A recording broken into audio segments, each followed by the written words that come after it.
قرآن کی روح سے قرآن نے مال کس کس کو کہا ہے، یعنی قرآن کے نزدیک مال کیا ہے یہ سمجھ لیجئے، یا قرآن میں مال کو کن کن چیزوں سے آئیڈینٹیفائی کیا گیا ہے، کن کن چیزوں سے آئیڈینٹیفائی کیا گیا ہے، کیا کیا نام رکھے گئے ہیں مال کے، یہ سمجھ لیجئے آپ۔ یہ ایک خالص علمی گفتگو ہے، یہ سمجھیں گے انشاءاللہ بڑی مدد ملے گی ہمیں، کیونکہ قرآن کی آیت جو بھی میں فرسٹ کوٹ کروں گا نا تو آپ بھائیوں نے بارہا سنی ہوگی، لیکن ہو سکتا ہے کہ اس اینگل سے آپ نے سوچا نہ ہو کہ قرآن کو اس طریقے سے بھی سمجھا جائے گا۔ قرآن میں مال کو فتنہ بھی کہا گیا اور قرآن میں مال کو خیر بھی کہا گیا۔ اب یہ دیکھیں دونوں ورڈز بظاہر اپوزٹ ہیں، فتنہ یعنی ایکسٹریم درجے کا آپ سے کہیں نیگیٹو انداز میں، اور خیر پوزیٹو وے میں، دونوں مال کے لیے۔ قرآن میں مال کو حسنہ بھی کہا گیا اور قیامن بھی کہا گیا۔ قیامن کہتے ہیں زندگی گزارنے کا سرمایہ، حسنہ کو سمجھ سکتے ہیں آپ۔ قرآن میں مال کو زاد بھی کہا گیا، زاد راہ ہوتا ہے نا، زاد راہ، کہیں سفر کرتے ہیں تو کچھ نہ کچھ کھانے پینے کے لیے اور جو ہے وہ دیگر ملک کی کرنسی وغیرہ رکھ لیتے ہیں، تو زاد کہا گیا مال کو۔ اور قرآن میں مال کو متاع بھی کہا گیا، ساز و سامان جو ضرورت کی چیزیں ہوتی ہیں اس کو متاع کہتے ہیں۔ تو قرآن میں مال کے لیے یہ ورڈز استعمال ہوئے ہیں۔ اب حسنہ 3 مقامات پر ہے قرآن میں، کیا؟ ربنا آتنا فی الدنیا حسنہ وفی الآخرۃ حسنہ وقنا عذاب النار، اور اے ہمارے رب ہمیں دنیا میں بھلائی دے، ہمیں آخرت میں بھلائی دے، اور ہمیں عذاب دوزخ سے بچا۔ ٹھیک ہے جناب، اب بھلائی سے مراد کیا ہے؟ اب بھلائی کو ہم جو سمجھنے کی کوشش کرتے ہیں نا تو بھلائی کے کافی رستے نکلتے ہیں۔ ایک بھلائی یہ ہے کہ انسان مالدار ہو، کیونکہ خوشحالی خریدی جاتی ہے مال سے، مال سے بہت سی چیزیں خرید لی جاتی ہیں، زندگی، آسائشیں، ضرورتیں ساری کی ساری مال سے خریدی جاتی ہیں۔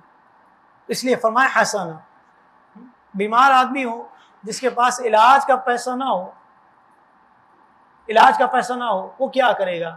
لیکن بیمار آدمی ہو ساتھ میں مالدار بھی ہو تو اچھے سے اچھا ڈاکٹر خرید لے گا، اچھے سے اچھا جو ہے وہ دواخانہ دیکھ لے گا، وہاں جا کر علاج کروائے گا، مہنگا سا مہنگا علاج کروا لے گا۔ تو بھلائی حسنہ جو ہے یہ مال سے ریلیٹڈ ہے، اگرچہ اور بھی اس میں چیزیں آتی ہیں، صاحب اولاد ہونا، دیگر جو ہے چیزیں بھی اس میں آتی ہیں، لیکن مال کو ایک اور مقام پر فرمایا ان تمسسکم حسنۃ تسؤہم وان تصبکم سیئۃ یفرحوا بها، تمہیں کوئی بھلائی پہنچے تو انہیں برا لگے اور تم کو برائی پہنچے تو اس پر خوش ہو۔ یہاں پر بھی بھلائی سے مراد مال ہو، اولاد ہو، دنیاوی دیگر نعمتیں ہوں، ساری کی ساری اس حسنہ میں داخل ہے۔ ما اصابک من حسنۃ فمن اللہ وما اصابک من سیئۃ فمن نفسک، اور اے سننے والے تجھے جو بھلائی پہنچے وہ اللہ کی طرف سے، اور جو برائی پہنچے وہ تیری طرف سے۔ یعنی بھلائی تو اللہ کا فضل ہے کہ تجھ پر انعام ہوا، اکرام ہوا، تجھے مال ملا، اولاد ملی، دیگر زندگی کی سہولتیں ملی، لیکن تو نے اللہ کو ناراض کر کے اپنے لیے آزمائش کو اکٹھا کر لیا تو یہ تیری وجہ سے ہے، اللہ کی طرف سے نہیں ہے۔ یہ سمجھایا یہاں پر۔ قرآن میں مال کو خیر کہا گیا، کس طریقے سے؟ سورہ بقرہ کی آیت نمبر 61 دیکھیں آپ، قال اتستبدلون الذی هو ادنی بالذی هو خیر۔ آسمان سے بنو سلوہ اتر رہا تھا نا بنی اسرائیل پر، اس پر راضی نہ رہی، پکا پکایا کھانا، بنو سلوہ، بٹیر نما کوئی جانور بھنا ہوا آ رہا ہے، شہد نما میٹھا آ رہا ہے، کوئی مشقت نہیں، کوئی جو ہے ہرڈل نہیں، کوئی اسٹرگل نہیں، اللہ رب العالمین صبح شام بھیج رہا ہے، چاہیں تو کھائیں اور رب کی نعمت کا شکر ادا کریں۔ لیکن کیا کیا؟ قال اتستبدلون الذی هو ادنی بالذی هو خیر، فرمایا ادنا چیز کو بہتر کے بدلے مانگتے ہو، گندم چاہیے، ساگ چاہیے، وفومیہا وعدسیہا وبصلیہا، یہ سارا کا سارا ذکر قرآن میں، گندم جو ہے، مسور، دالیں، یہ ساری چیزوں کی فرمائش کی۔ ادنا کے بدلے اعلیٰ کو چھوڑ دیا اور ادنا کو لے لیا. یہاں پر اللہ تعالیٰ نے مال کو خیر فرمایا, خیر. فتنہ فرمایا مال کو اللہ رب العالمین نے. کس طرح فرمایا؟ وَاعْلَمُوا أَنَّمَا أَمْوَالُكُمْ وَأَوْلَادُكُمْ فِتْنَةٌ, اور جان لو تمہارے مال اور اولاد فتنہ ہے. انسان ان دونوں ہی کے چکر میں پڑ کر خرابیاں اکٹھی کرتا ہے نا. مال کی وجہ سے خرابیاں خرید لیتا ہے, گناہ خرید لیتا ہے, اور مال اولاد کی وجہ سے بھی خرابیاں ہوتی ہیں. کتنے نقصانات ہوتے ہیں. اولاد اگر نہ سمجھ ہے تو بندہ کہاں کہاں کس کس طریقے سے سیکریفائس کرتا ہے. فرمایا یہ فتنہ ہے.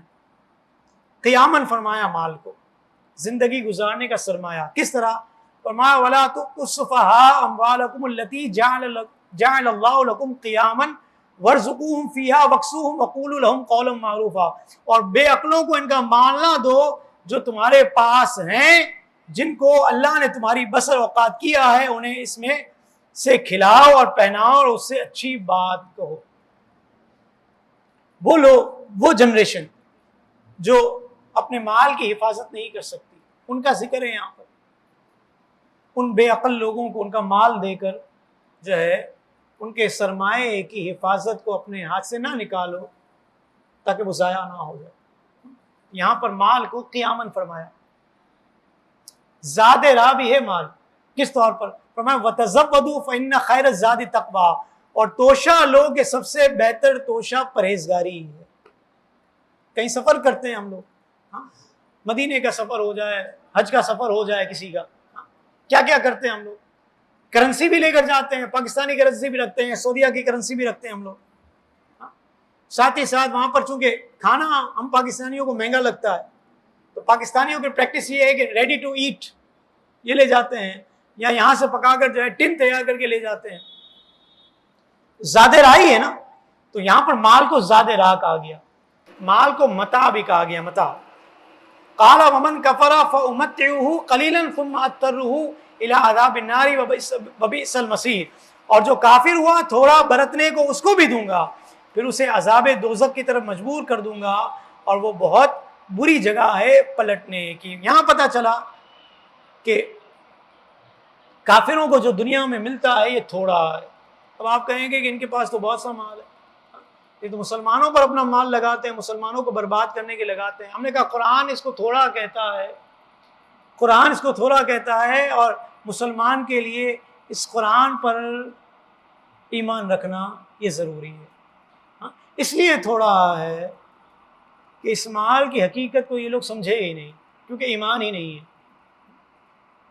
ورنہ صدیق اکبر پیٹ پر پتھر باندھ کر بھی امیر ہوئے.